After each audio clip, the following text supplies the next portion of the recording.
I'm Brick Road, this is Super Speed Super Metroid, and I just got the Varia suit, which will protect me from the superheated rooms of Norfair, which is where I will be spending the majority of this video.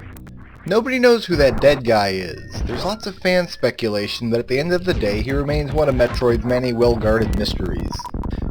Gray doors are ones that Samus can't open. Usually killing all the monsters in a room will cause a gray door to start flashing, indicating that you can now pass through.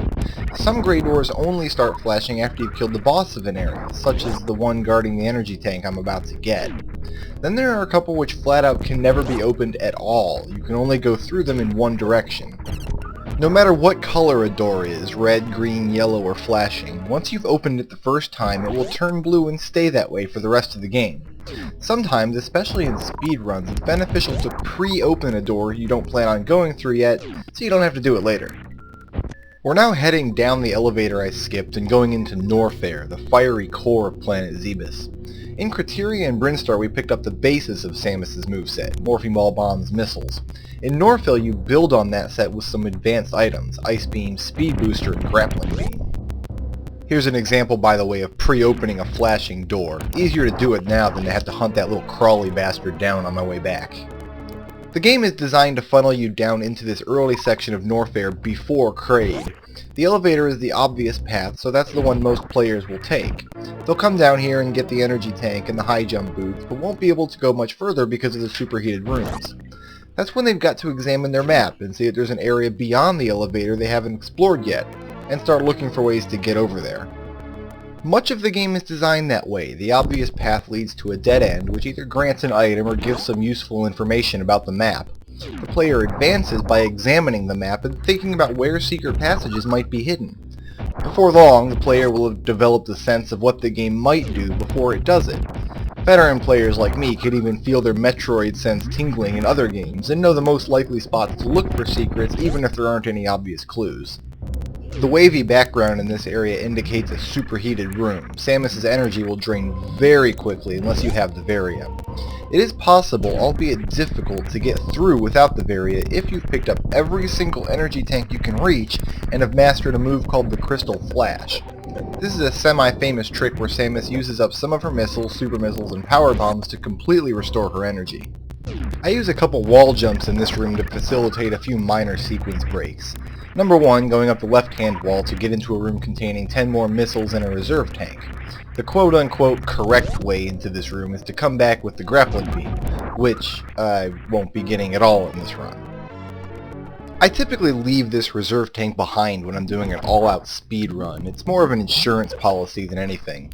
The difference between doing a speed run and doing a more leisurely normal run is showing up at Ridley's doorstep with 10 energy tanks versus showing up with only 5.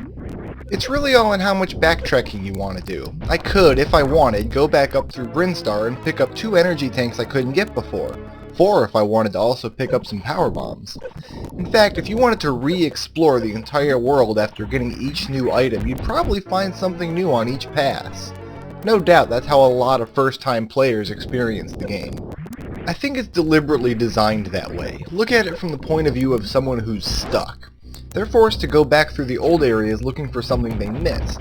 They might not find the path forward right away, but they pick up some energy tanks or some more missiles, and finding secret paths in old areas helps to hone that Metroid sense, and eventually gets them unstuck. Minor Norfair sequence break number 2, while jumping up to this area to get the speed booster without going around the long way. This isn't really a sequence break. I have to come up here and get this item regardless. It's just more of a helpful little shortcut. The speed booster, and therefore this whole area of Norfair, is skippable, but passing it up means you have to be able to pull off a wacky ice beam glitch later on in Meridia. It also means you can't skip the grappling beam unless you can bomb jump horizontally, or you'll never be able to get inside the wrecked ship. If all this Metroid jargon is bouncing off of you, just be aware that it breaks down like this. Mere mortals need the speed booster to win. Only the elite Metroid superheroes can leave it behind. Besides, no speed booster means no shine sparking, and come on, where the heck's the fun in that? Minor Norfair sequence break number 3 is getting the wave beam without the grappling beam. This is kind of a biggie because the grappling beam is clear on the other side of Norfair, so I'd have to run all the way out, kill the boss, then all the way back just for this one item. If you're seeing gray blocks with plus signs on them embedded in the ceilings around here, those are grapple blocks. What I'm supposed to do is grab onto them and swing across large gaps to get to the other side. What I'm going to do instead is just use a well-timed wall jump. Back when I first taught myself to wall jump, I used it only as a curiosity. I thought it was kind of cool that I could do it, but I wasn't aware at how much it would really change my game. Then, without even realizing I had done it, one day I grabbed the wave beam early. That was kind of a turning point in my Metroid career. It was the moment I started to realize how many directions this game could be stretched in. The wave beam itself lets Samus fire shots through solid walls, allowing her to open those blue shutters from the wrong side. In addition, each new beam that I grab makes my shots do a little more damage. A charged wave spazer shot does more damage than just a plain charged spazer. What the game wants me to do now is return to the entrance shaft of Norfair and find the ice beam, and then go down into a lower area in search of power bombs and the grappling beam. I'll be getting my power bombs elsewhere, and I'm skipping the ice beam for now. I don't need the grappling beam at all, so I'm done with Norfair. This does mean that I won't be fighting Crocomire, one of Super Metroid's cooler bosses. Crocomire's death scene is legendary, the way his skin melts off after he's pushed into boiling acid, and gives you a moment's reprieve before his skeleton leaps out at you only to crumble at your feet. Alas, he's not guarding anything I need, so he gets to live and you all are deprived of a good thrill.